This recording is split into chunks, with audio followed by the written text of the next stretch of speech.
Graça e paz, amados irmãos, irmãs, louvado seja o santo e glorioso nome do Senhor, pela oportunidade que Ele nos proporciona de estarmos juntos mais uma vez, desta feita na noite deste dia, onde nós estamos cultuando a Ele, o Deus eterno, o Deus soberano, com cânticos, leitura da palavra, orações, e agora também iremos continuar adorando ao Senhor com a ministração da Escritura. Vamos ao texto sagrado,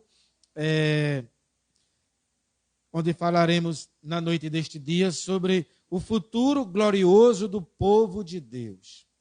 O futuro glorioso do povo de Deus. E aí o nosso texto básico é Filipenses capítulo 3, o verso 20 e o verso 21, onde o apóstolo Paulo, escrevendo essa carta, no versículo 20, ele disse assim: pois a nossa pátria está nos céus, de onde também aguardamos o Salvador, o Senhor Jesus Cristo. No verso 21 ele diz ainda: o qual transformará o nosso corpo de humilhação para ser igual ao corpo da sua glória, segundo a eficácia do poder que ele tem de até subordinar a si todas as coisas. Esse é o nosso Deus.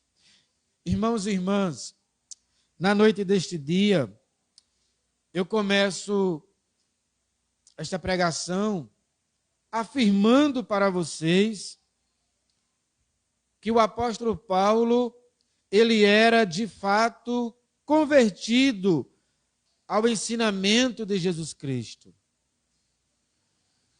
Isto porque o apóstolo Paulo, ele demonstra em toda a sua trajetória registrada por Lucas no livro de Atos, por ele próprio nas cartas que escreveu, ele demonstra que ele amava verdadeiramente o Senhor Jesus. O apóstolo Paulo, ele desejava lutar para imitar o seu mestre, o Senhor Jesus Cristo.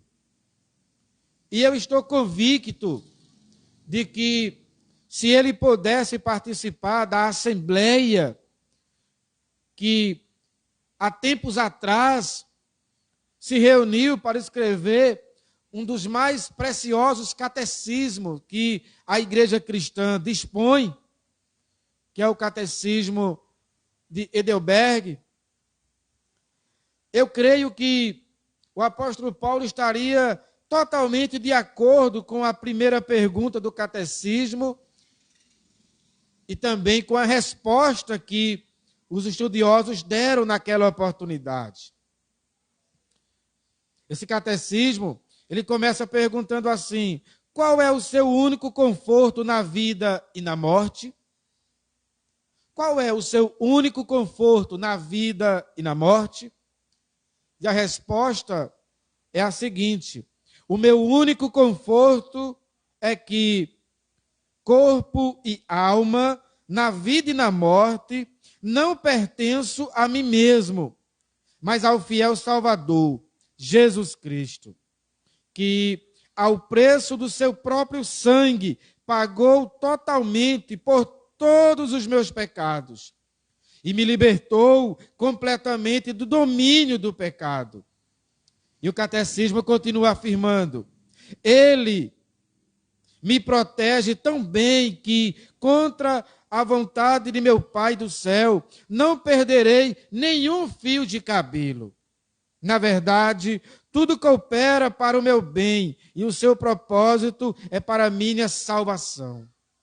Portanto, pelo seu Espírito Santo, ele também me garante a vida eterna e me torna disposto a viver para ele daqui em diante de todo o coração. Uma resposta longa para essa pergunta, mas uma resposta que eu acredito que o apóstolo Paulo concordaria plenamente com as palavras aqui escritas e citadas por mim. Por quê? porque o apóstolo Paulo, ele era convertido ao ensino de Jesus Cristo. Ao ponto que ele deixou isso claro quando afirmou, nessa mesma epístola de Filipenses, agora no capítulo 1, no versículo 21, ele fala as bonitas palavras: porquanto para mim o viver é Cristo e o morrer é lucro. O apóstolo Paulo afirma: para mim o viver é Cristo e o morrer é lucro. E aí o comentário da Bíblia de Genebra sobre esse versículo 21, do capítulo 1 de Filipenses, diz assim: para o apóstolo Paulo, Cristo é a sua razão de existir. Para o apóstolo Paulo, Cristo é a sua razão de existir. A morte, ao invés de desfazer a união que Paulo tem com Cristo, a morte vai introduzir Paulo em uma experiência mais profunda com Jesus Cristo. Em outras palavras, irmãos, a morte proporcionaria para o apóstolo Paulo a oportunidade para ele ver Cristo face a face. Porque até então, ele tinha ouvido Jesus falar audivelmente a ele, na estrada de Damasco, quando ele se converte. Até então, ele foi arrebatado até o terceiro céu e havia ali então presenciado situações que ele disse não era lícita comentar para os homens. Mas ainda lhe faltava algo mais impactante, que seria ver Cristo face a face. E isso aconteceria após a morte.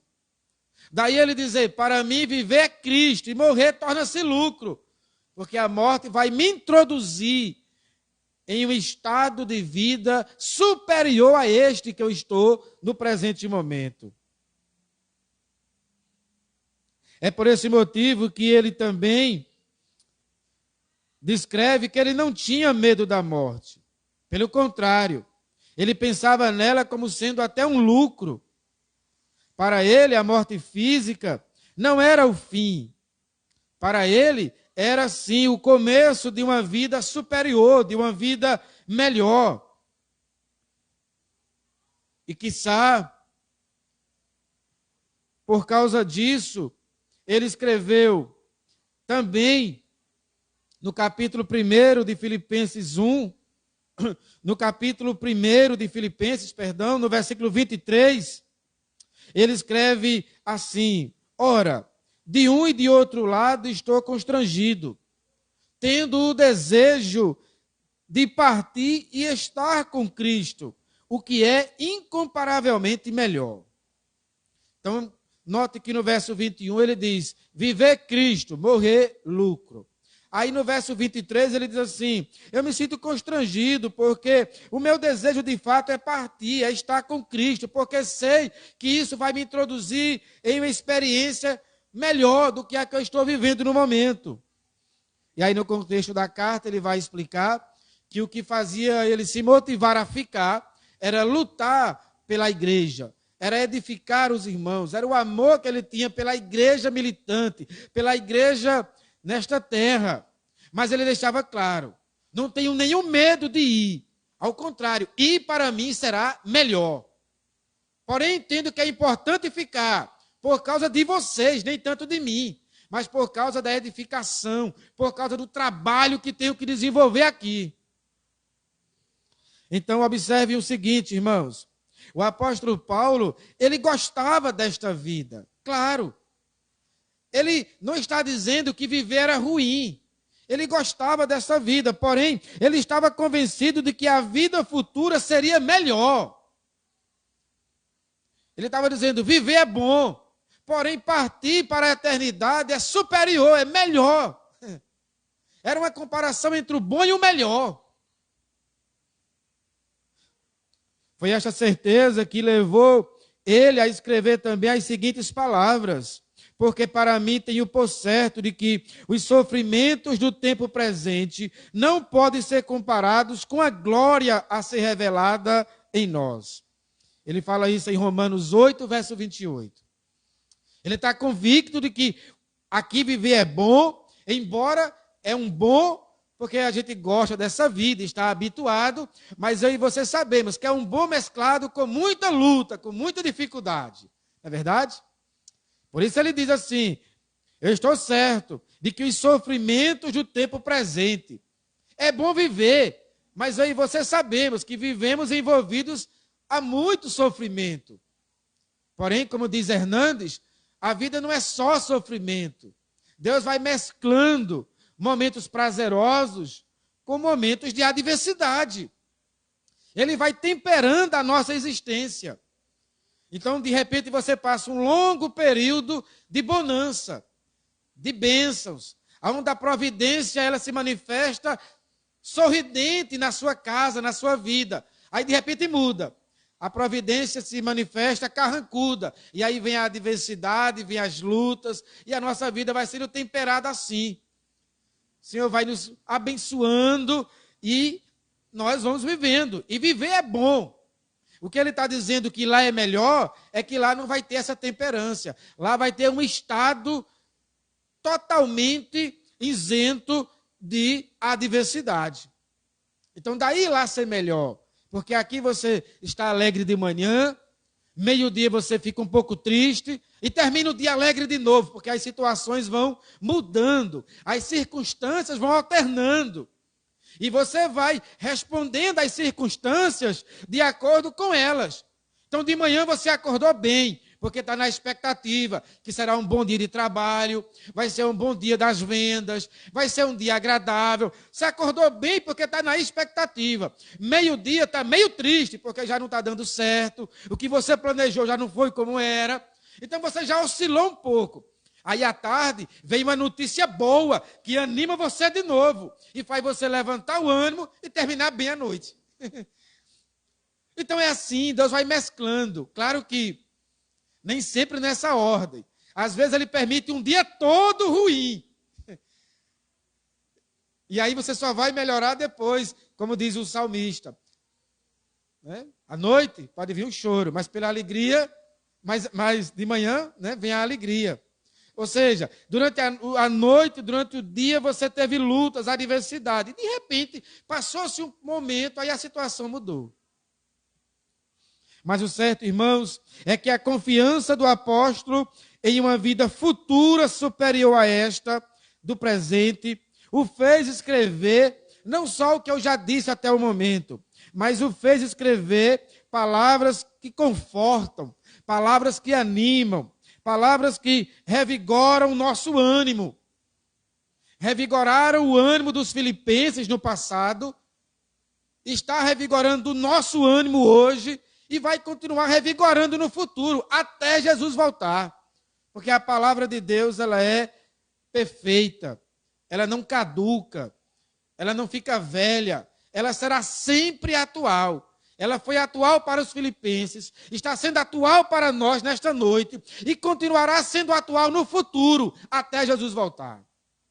Então as palavras do apóstolo são palavras encorajadoras. Ele fala do futuro glorioso do povo de Deus.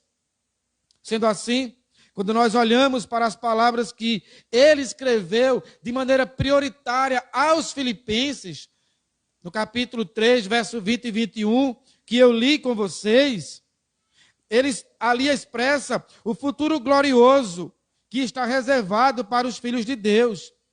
E aí, então, quando nós olhamos para esses versículos aí, nós aprendemos o seguinte: aprendemos que, em primeiro lugar, o Senhor Deus, Ele reservou para seus filhos uma nova pátria.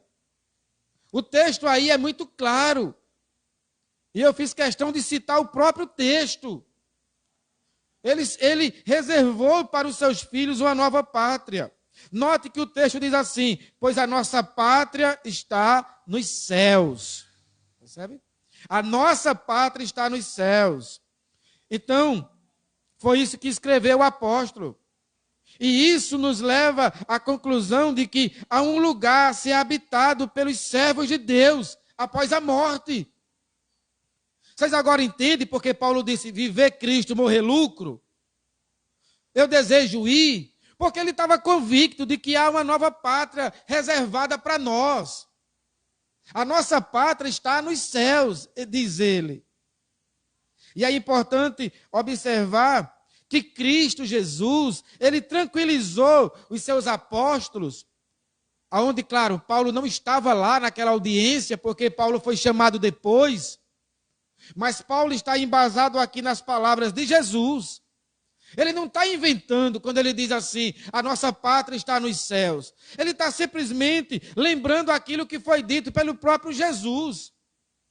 Se não ouçamos no Evangelho de João, capítulo 14, versos 1 e 2, as palavras de Jesus que dizem assim: que o coração de vocês não fique aflito.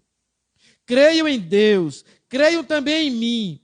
Existem muitas moradas na casa de meu Pai. Se assim não fosse, eu lhes diria: vou preparar morada para vocês.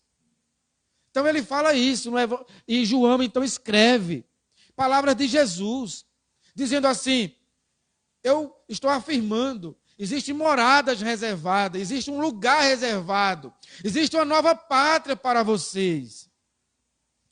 E aí o mesmo homem que escreveu estas palavras, que foi o apóstolo João, ele foi levado numa visão maravilhosa e viu coisas lindas, onde ele escreveu um livro chamado Apocalipse. E no livro de Apocalipse, no capítulo 21, já no final do livro, os versos 20 os versos 10 e 11, Apocalipse 21, verso 10 e 11, diz assim: numa visão, ele me levou em espírito ao pico muito alto de uma montanha. E de lá eu contemplei aquela magnífica cidade, a Santa Jerusalém, descendo dos ares, vinda de Deus. Esta estava cheia da glória de Deus, e cintilava e fulgurava como uma pedra preciosa de cristal, puro como jaspe. Então, notem, Paulo escreve dizendo: a nossa pátria está nos céus. Por quê? Porque ele está baseado no que Jesus falou. Existem muitas moradas reservadas para vocês. E aí João é levado aos céus e vê em uma visão maravilhosa a nova Jerusalém.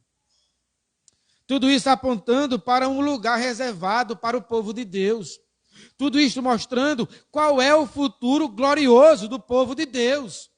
O que aguarda o povo de Deus. Então, irmãos e irmãs, não dá para descrever, humanamente falando, como será o local que está preparado para os filhos de Deus. Nós não sabemos descrever. A gente apenas sabe que existe. Jesus falou sobre ele, Paulo fala, João fala sobre ele.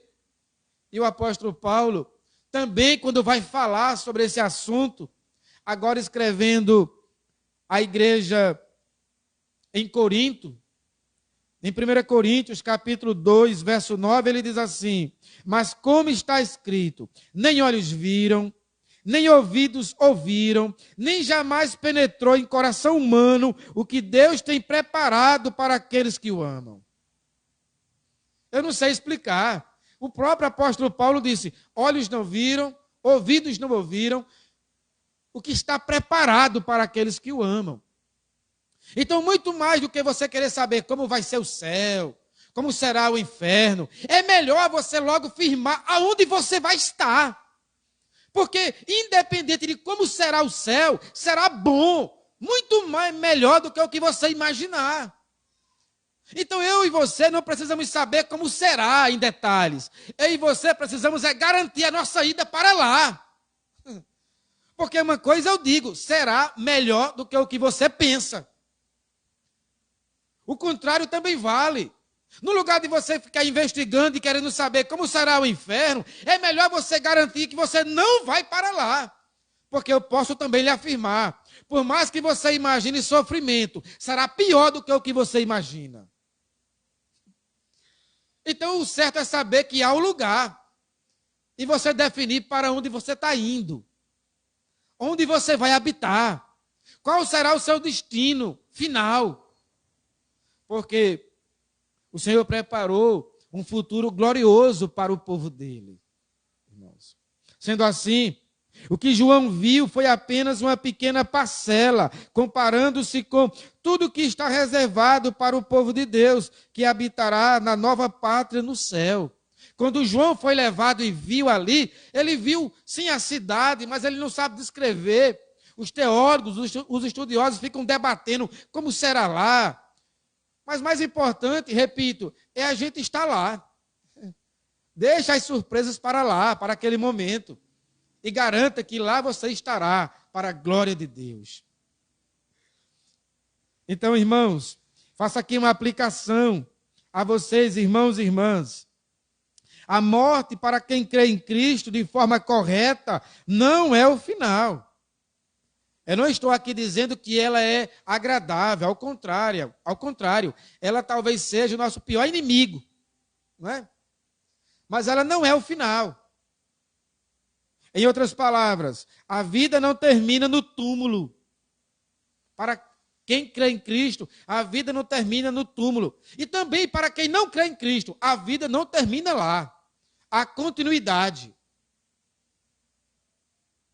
Depois da morte, diz a Confissão Belga, um documento antigo também da igreja, diz assim: os crentes eleitos serão coroados com glória e honra. Sabendo disto, provavelmente as últimas frases escritas por Paulo, com o objetivo de confortar e orientar seu filho na fé, Timóteo, as últimas palavras de Paulo, quiçá, foram essas.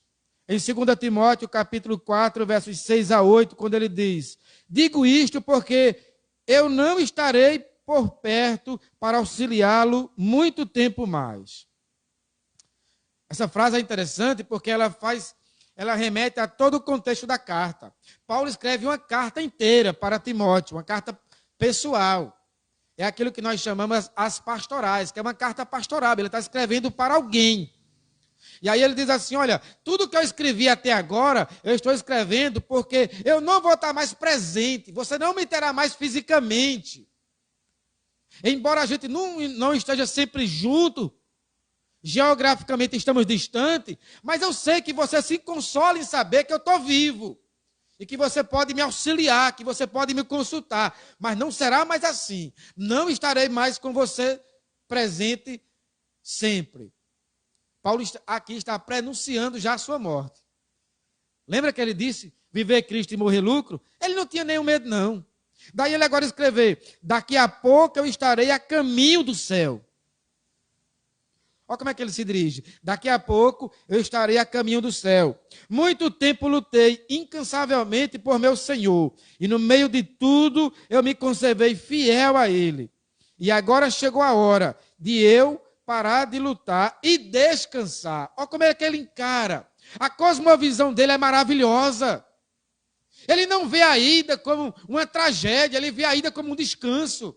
Ao contrário, ele vê a vida aqui como luta, adversidade, batalha, se cansar, ficar fadigado. Então ele diz assim, eu estou terminando o trabalho que Deus me confiou e eu estou pronto para descansar daqui a pouco. E ele está certo, porque é o que diz o Apocalipse. João diz claramente sobre isso. Os que morrem no Senhor descansam das suas obras aqui na terra. Estão descansando. Então Paulo diz assim, olha, lá no céu me espera uma coroa de justiça, a qual o Senhor, justo juiz, me dará naquele grande dia. Olha a expectativa dele. Ele disse, eu vou chegar lá e eu vou ser coroado. A coroa de justiça significa que ele vai estar justificado em Cristo, abençoado em Cristo. Não é? E não só a mim, aí vem a esperança para nós. E não só a mim, mas a todos aqueles cujas vidas mostram que eles estão aguardando a sua vinda. O que Paulo está dizendo não é um privilégio meu. Deus não tem o seu prediletinho, Deus tem os seus eleitos no plural. Então Paulo diz, o que eu vou receber Não é só eu que vou receber, não. Todo aquele, toda aquela que estiver crendo em Cristo, aguardando a sua vinda, sabendo que há um futuro glorioso para ele, para ela, vai também experimentar o que eu experimentarei. É para nós, não é só para mim. É no plural e não no singular, irmãos. Então, que palavras confortadoras, meus irmãos, minhas irmãs. Agora, isto posto, percebemos aqui que temos a primeira revelação de Deus para o seu povo. Ele revela um futuro glorioso para nós, reservado em uma nova pátria. Há um futuro glorioso para nós em uma nova pátria, em um novo lugar. Mas aí, dando continuidade, em segundo lugar, o Senhor reservou um dia que Jesus voltará para arrebatar o seu povo. Se há um lugar reservado, há também um dia que tudo isso aqui vai acabar. O lugar está reservado. Paulo falou, João falou, Jesus falou, e agora Paulo continua dizendo assim, que um dia Jesus voltará. E quando ele voltar, ele vem para terminar esse contexto de mundo que nós estamos vivendo e estabelecer o complemento do seu reino aqui na terra. Porque o reino já foi inaugurado, mas ainda não está estabelecido definitivamente. Então, quando Jesus voltar, isso aqui vai terminar e vai se estabelecer, aí sim, o novo céu e a nova terra. A nova pátria será estabelecida para todos nós. Se não, ouçamos aí, voltando aí a Filipenses 3, verso 20. A nossa pátria está nos céus, de onde aguardamos o Salvador, o Senhor Jesus Cristo. Está vendo? Temos uma pátria, está lá, e nós estamos aguardando o Senhor Jesus Cristo. Ele é quem? O nosso Salvador. Então isso nos ensina, nos mostra o seguinte, irmãos e irmãs. O apóstolo Paulo estava certo do retorno de Cristo a este mundo para buscar a sua igreja. Ele sabia que o Salvador tinha prometido que voltaria. Eu acredito que o apóstolo Paulo tinha conhecimento das palavras de Jesus. Quando Jesus falou em João, no capítulo 14 ainda, do seu evangelho, no verso 3, João disse assim: e quando eu for e vos preparar lugar, voltarei e vos receberei para mim mesmo, para que onde eu estou, estejais vós também. Isso aqui são palavras de Jesus que João escreveu. Jesus foi claro. E quando eu for, ou seja, ele estava aqui, mas ele estava afirmando, eu irei. É necessário que eu seja crucificado. É necessário que eu morra na cruz. É necessário que eu seja sepultado. Mas eu irei ressuscitar. E uma vez ressuscitando, eu vou retornar vivo para o céu. Então, eu vou, mas eu voltarei, ele diz. Eu voltarei e vos receberei para mim mesmo. Então ele volta com um propósito, buscar a sua igreja. Qual é o propósito final? Para que onde eu estou, estejais vós também. O desejo dele é que a igreja esteja reunida com ele em glória, irmãos. Então, meus amados, minhas amadas, o texto mostra claramente que Jesus Cristo ele voltará. E a pergunta que eu faço agora, e não espero uma resposta audível, espero que você responda sinceramente no seu coração, é a seguinte: você, meu irmão, você, minha irmã, você, meu querido, minha querida, você está preparado para o retorno de Jesus Cristo? Você que nos assiste agora, você que vai assistir depois, você está preparado para a volta de Jesus? Ouça o que diz um documento histórico da Igreja Cristã, a Confissão Belga. Diz assim: cremos conforme a palavra de Deus que, quando chegar o momento determinado pelo Senhor, o qual todas as criaturas desconhecem, ou seja, ninguém sabe quando Jesus vai voltar. Não dá para marcar um dia, não dá para marcar uma data, não dá. Todos nós desconhecemos o dia, mas estamos convictos do fato que irá acontecer. O dia não sabemos, mas que vai acontecer, vai.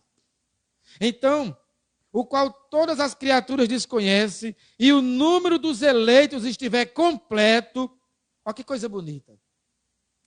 Aqui a confissão diz: Jesus só vai voltar quando o último eleito na face da terra for convertido. Então significa que, querido, nós temos que pregar o evangelho, difundir a palavra de Deus. Nós devemos fazer obra missionária. E não sabemos quando a porta vai fechar. Mas uma coisa é certa: assim como o Senhor Deus fechou a porta da arca no tempo de Noé, detalhe, por fora, para que lá dentro ninguém abrisse, ele fecha por fora. Assim um dia também a oportunidade irá cessar. Isso vai acontecer quando o último eleito se converter. E como é que você sabe se é um eleito de Deus? Se você se converte ou não. Se você tem desejo de se converter, se você quer Cristo, se essas palavras encantam você, se você aquece o coração, se você tem interesse por isso aqui, é sinal de que você é eleito. Se isso aqui não mexe com você, se isso aqui é indiferente para você, se a porta fecha aqui e você segunda-feira vive sua vida aí despreocupado, preocupado apenas com esse mundo, com as consequências aqui, até o momento, eu não posso afirmar, mas até o momento não há nenhum sinal de que você é eleito. No máximo é um sinal de que você gosta do ambiente eclesiástico, que gosta das amizades, porque é um lugar aconchegante, porque a gente é um povo legal, mas eleito, desejar Deus, querer Deus, amar a Deus, consagrar a vida, querer o céu, olhar para esse mundo e dizer: isso aqui para mim é um exílio, é bom viver, mas ao mesmo tempo será melhor lá. Se você não sente anseio por isso, então você não dá sinais de eleição. E nem poderia reclamar e dizer: não sou eleito. Você não quer. Como é que você reclama de uma coisa que não quer? Não é o que Spurgeon fala? Spurgeon diz: o eleito vai chegar lá, o não eleito vai chegar e dizer: também o senhor não me elegeu. Aí Deus vai dizer: você nunca quis. Como é que você vai reclamar de uma coisa que você desprezou a vida toda? Nunca teve interesse. Não é? Agora, se você tivesse interesse, desejo, vontade, ansiedade boa no sentido de ser cristão, e Deus dissesse: não quero que você seja, aí você podia reclamar. Mas se você não tem desejo? Não é? Porque o desejo é algo plantado por Deus no seu coração. A confissão diz assim, ó: e o número dos eleitos estiver completo, nosso Senhor Jesus Cristo virá do céu, corporal e visivelmente, assim como subiu ao céu com grande glória e majestade. Como Jesus vai voltar? Ele vai voltar corporalmente, visivelmente, da maneira que ele subiu ao céu. Jesus está vivo. E Jesus está num corpo humano, glorioso, mas humano, irmão. Ele é 100% homem, ele é o homem perfeito. Não imagine Jesus como se fosse, assim, um espírito desencarnado. Não, ele é uma pessoa. E ele está sentado à destra de Deus. E ele voltará corporalmente, visivelmente, para buscar a sua igreja. É por isso que eu vou falar no último tópico. Por isso que quando ele voltar, eu e você, nós receberemos um corpo semelhante também ao dele, no sentido de incorruptibilidade. Porque ele está num corpo perfeito. Você e eu estamos em um corpo imperfeito. Mas quando ele voltar, ele também vai nos conceder a bênção de recebermos um corpo perfeito, para estar em comunhão perfeita com ele. E ele vai voltar. E aí, Atos dos Apóstolos, capítulo 1, verso 10 e 11, não deixam dúvida quanto a isso. Fala assim: eles ficaram com os olhos fixos no céu enquanto Jesus subia. Aqui é aquelas pessoas que tiveram o prazer, o privilégio, a honra de presenciar a ascensão de Jesus. Ele subiu ali à vista de muitos. E eles ficaram olhando, impactados, vendo ele subir. E aí, de repente, 2 homens vestidos de branco apareceram ali diante deles e lhes disseram: os 2 homens aqui são anjos. 2 anjos, mas em uma fisionomia humana, por isso a palavra homem. E eles aparecem ali vestidos de branco e começam a dizer: homens da Galileia, por que vocês estão olhando para o céu? Se eu estivesse lá, eu dizia assim: porque eu estou vendo algo maravilhoso, eu não consigo deixar de olhar. Imagina você vendo Jesus subir. A pergunta, né? Dizia, porque eu estou impactado, porque eu não consigo desviar o olhar disso aqui. E aí os anjos dizem assim: esse Jesus, note, quem está subindo? Jesus. Esse Jesus que estava com vocês e que foi levado ao céu, voltará do mesmo modo que vocês o viram subir. Aqui alegrou eles, né? Ele diz: o Jesus que estava com vocês e que vocês presenciaram a subida, ele voltará do mesmo modo. Como é que ele subiu? Em um corpo e de maneira visível a todos. Ele voltará corporalmente e todo olho o verá. E ele voltará para a glória de Deus Pai, para nos buscar, meus irmãos e minhas irmãs. E quando isto acontecer, é descrito também pelo apóstolo Paulo em 1 Tessalonicenses, capítulo 4, versos 16 e 17, da seguinte maneira: pois o próprio Senhor descerá do céu. Veja, ele não subiu? Então o próprio Senhor descerá do céu com potente clamor, com grande brado do arcanjo e com o toque da trombeta de Deus. E o Senhor descerá dos céus, e os mortos em Cristo ressuscitarão primeiro. Então nós, os que ainda estivermos vivos, seremos arrebatados até eles nas nuvens, a fim de nos encontrarmos com o Senhor nos ares e ficarmos com ele para sempre. Essa é a cena que vai acontecer, irmãos. Assim como ele foi, ele voltará. E quando ele voltar, ao toque da trombeta, que nós não sabemos quando vai tocar, quando Deus autorizar, né? Então ele volta, os mortos ressuscitam primeiro, porque eles estão em uma posição de inferioridade, eles estão embaixo, a ideia é essa. Então eles ressuscitam para se colocar numa posição de igualdade, e aí nós, os que estivermos vivos, seremos arrebatados juntos para ele. E estaremos com ele para toda a eternidade. Onde? Na nova pátria que está reservada para nós.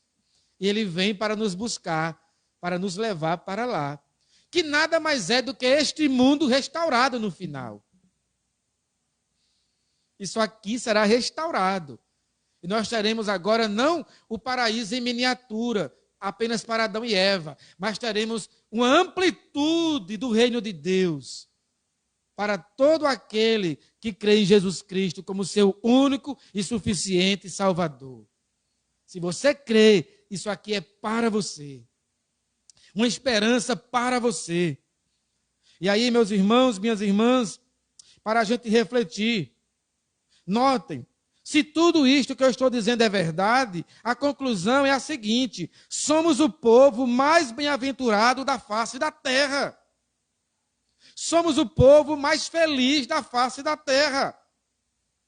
E eu digo isto porque, enquanto estamos vivos, e temos a certeza de que, se Cristo voltar, nos juntaremos a Ele. Então estamos aqui.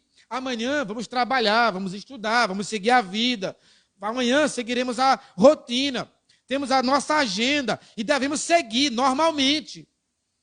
Viver equilibradamente é isso. Amanhã você vai ao seu trabalho, amanhã você vai às suas atividades, mas você sabe que se o dia não terminar para você e nem para mim, você se juntará definitivamente a Cristo.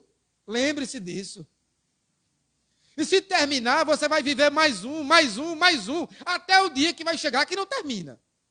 Ou não termina porque você morre, ou porque ele volta, mas não termina.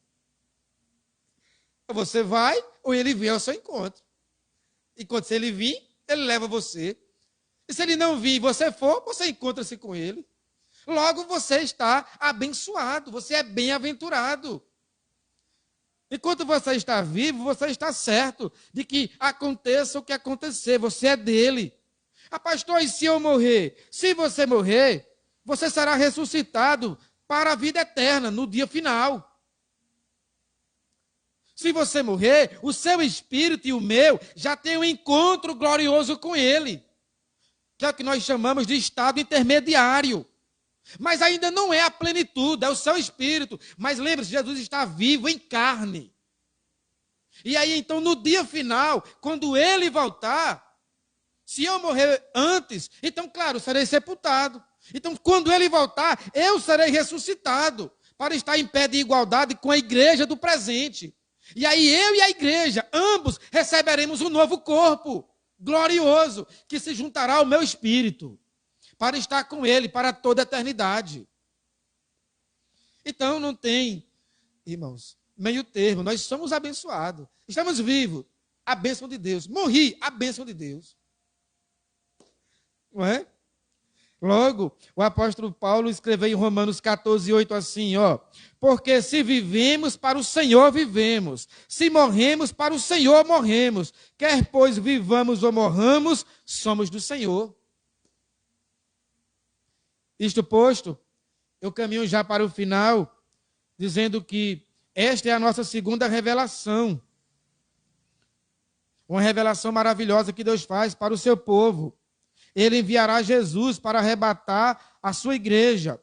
E a sua igreja desfrutará de um futuro glorioso em sua presença, eternamente. Porque a nossa pátria está nos céus. E por último, como é que nós vamos desfrutar? Eu já antecipei boa parte. O Senhor reservou um novo corpo para os seus servos. O Senhor reservou um novo corpo para os seus servos. Note que o texto sagrado, voltando a última vez aí a Filipenses capítulo 3, versos 20 e 21, dizem assim: a nossa pátria está nos céus, de onde aguardamos o Salvador, o Senhor Jesus Cristo, o qual transformará o nosso corpo de humilhação para ser igual ao corpo da sua glória. Percebe? Ele transformará o nosso corpo de humilhação para ser igual ao corpo da sua glória. O corpo que ele está agora em glória. Corpo incorruptível, corpo perfeito. Sempre foi, né? Perfeito, Jesus nunca pecou. Ali, corpo que venceu a morte pela ressurreição. E aí, o nosso corpo presente, que é um corpo chamado no texto de corpo de humilhação. Por que corpo de humilhação? O nosso corpo não nos humilha, não? Com 44 anos, eu não faço mais as coisas que fazia com 20. Por quê? Porque o corpo não responde mais. A mente está boa, né? Mas o corpo já não responde. Mas o lado bom, há um corpo reservado para nós. Corpo glorioso. E aí, irmãos, irmãs, o apóstolo afirma que na segunda vinda de Cristo, os servos de Deus terão os seus corpos transformados. Há um estudioso do passado que ele escreveu algo bem interessante. Um dos maiores pregadores expositivos da igreja cristã, no meu conceito, Martyn Lloyd-Jones, ele disse assim: os nossos próprios corpos mortais serão transformados e glorificados e desconhecerão, então, qualquer mazela ou enfermidade. Essa é a esperança nossa. Os nossos próprios corpos mortais, eles serão transformados, serão glorificados e desconhecerão, então, qualquer mazela ou enfermidade. Não vai haver mais dor, doença. Não vai haver mais isso, irmão. Ah, como será lá? Eu também me pergunto. Como será? Eu também tenho dúvidas. Mas lembre-se, as minhas dúvidas talvez sejam tiradas lá. Mas mais importante do que as dúvidas é eu saber que lá estarei. E que esse corpo não será mais de humilhação. Algo melhor, que eu não sei definir como será, vai acontecer. Então, repito, garanta a sua ida para lá. No lugar de se preocupar como será, se preocupe em estar. Porque independente de como será, será melhor do que o que você imagina. Repito.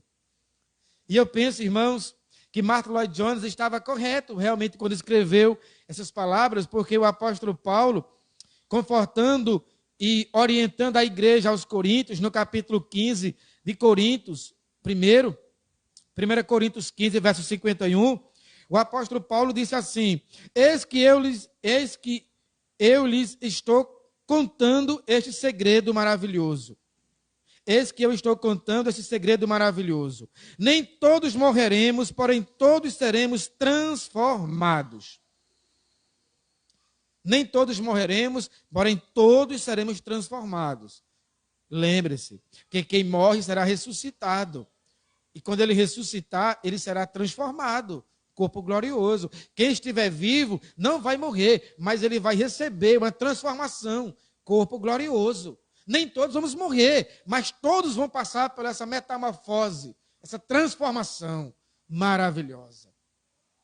E aí, caminhando já para o final da mensagem desta noite, amados irmãos, enquanto aqui estivermos, estaremos sujeitos a adoecer fisicamente, mas, na verdade, não só adoecer. Se formos honestos conosco mesmo, sabemos quanta dor temos que suportar no nosso corpo, não é? Quantas lutas.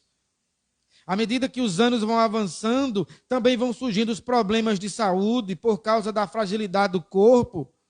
E aí, talvez, por isso, foi que o salmista escreveu o Salmo 90. E no versículo 10 ele disse: os dias da nossa vida sobem a 70 anos, ou havendo vigor a 80. Neste caso, o melhor deles é canseiro e enfado, porque tudo passa rapidamente e nós voamos. É a média. Ele não está dizendo que a Bíblia errou porque eu vi uma pessoa com 81. Ele não está falando isso, não. Ele está dizendo que a média é 70, 80. Tanto é que há uma festa maravilhosa quando alguém chega em 100, não é não, Valdete? O pai de Valdete, seu Noé, 100 anos, o avô de Rafael. Mas veja, é a exceção. Todo mundo fica abismado. 100 anos, porque não é normal. Não é comum as pessoas viverem 100 anos. Não é comum. Em breve, queridos, ficaremos livres de todas as fragilidades do nosso corpo atual. Sendo assim, devemos descansar confiantemente na palavra de Deus, irmãos. Devemos descansar confiantemente na palavra de Deus. Saibam, repito as palavras do apóstolo Paulo: pois tenho para mim que as aflições do tempo presente não podem ser comparadas com a glória a ser revelada em nós. Há uma nova pátria para nós. O Senhor vai voltar para nos levar para essa nova pátria, e quando Ele voltar, Ele nos dará um corpo específico para morar nessa nova pátria. Vamos ficar em pé e orar a esse Deus. Ó Deus amado, Deus eterno, bondoso, generoso, em nome de Jesus, chegamos ao término, Senhor, desta pregação. E agora, Deus amado, eu te peço que aplique esta palavra poderosamente em nossos corações. Que não seja só um discurso feito ao auditório, mas que seja, Senhor, profecia viva para nós. Que o Senhor, ó Deus amado, conforte o coração daqueles que já te amam, te servem. Conforte o coração daqueles que estão sofrendo. Ó Deus, gera neles, ó Pai, uma expectativa maravilhosa, uma certeza, uma convicção de que há uma pátria, Senhor, reservada para nós, de que o Senhor vai vir nos buscar em Cristo e de que na tua volta receberemos um corpo específico para essa nova pátria. Que essas verdades continuem nos confortando, como confortaram a igreja lá de Filipos, ó Pai. E que essas verdades continuem confortando no futuro aqueles que ouvirem. Aqueles que estão entre nós, que ainda não se decidiram, Que na noite deste dia o Senhor fale poderosamente a eles, ó Pai, ou continue falando, levando eles, ó Pai, a se decidir e tomar uma decisão para seguirem, Pai, fielmente a Ti, convictos de que muitas perguntas ficam sem respostas, mas temos a certeza de que há um lugar reservado para nós, de que o Senhor vem nos buscar, de que esse corpo de humilhação será substituído. Então, que as certezas pulsem mais forte do que as dúvidas, em nome de Jesus. Amém e amém.